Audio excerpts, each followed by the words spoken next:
Mars Mother here. Welcome to the Witching Hour. Well, I wanted just to say Happy New Year, but I also wanted to say that it's not a Happy New Year for everybody.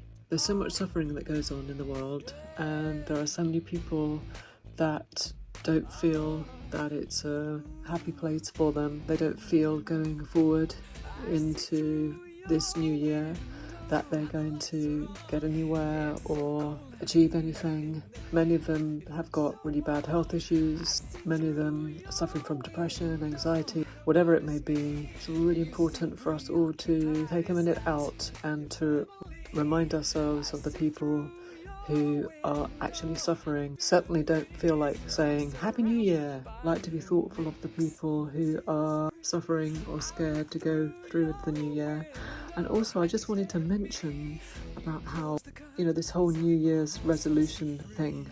And so many people have said to me, I hope you have a really good, prosperous 2025. And I just get that said every single year. And I think, what does that mean to have a prosperous year? And it means different things to different people. So many people have all this hope that the next year is going to be so different from maybe the last year, but it's just a continuation of the next day and the next day and the next day.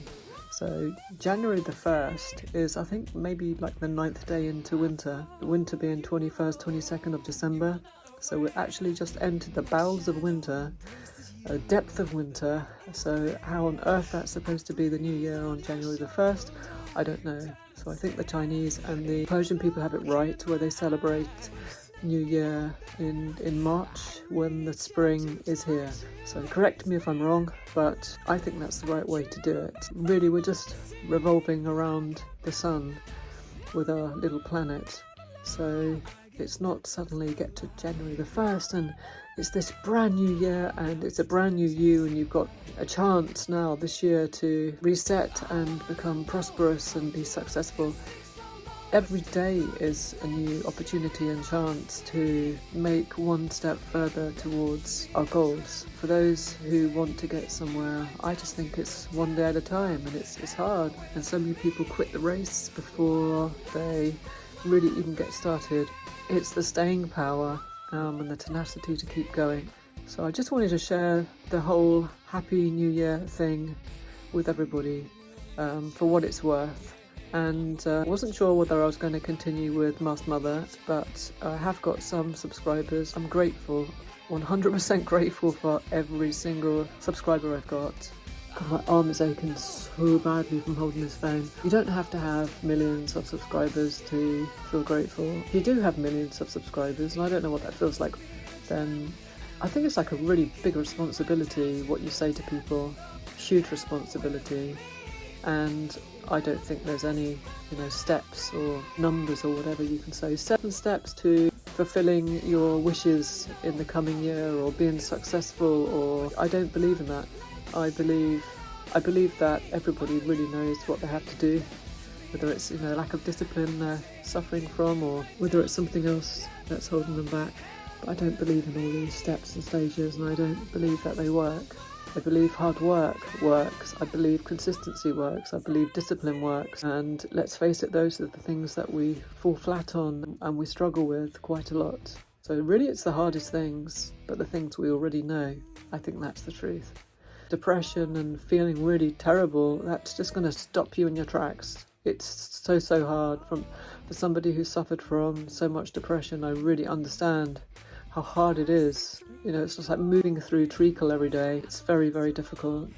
I believe in trying to stay in control of our emotions, not to have any, but just be in control. Learn to be the master over our emotions. That's what I should be saying. Be the master of your emotions.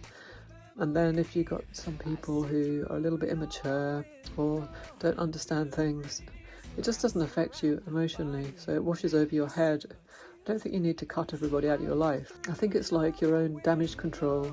Get a grip of your own emotions, and other people's then aren't really going to affect you usually.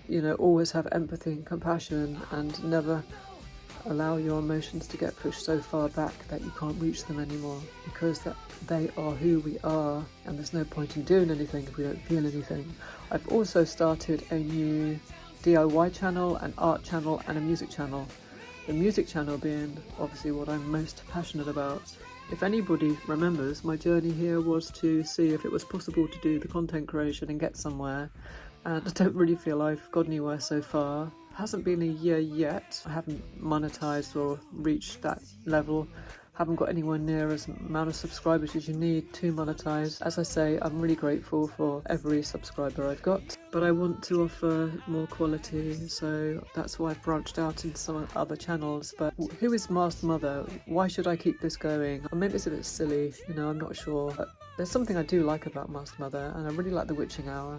The content has got to be useful to people, and if it's not useful, then there's no point me doing it. Thanks for listening from the graveyard shift of this long form video.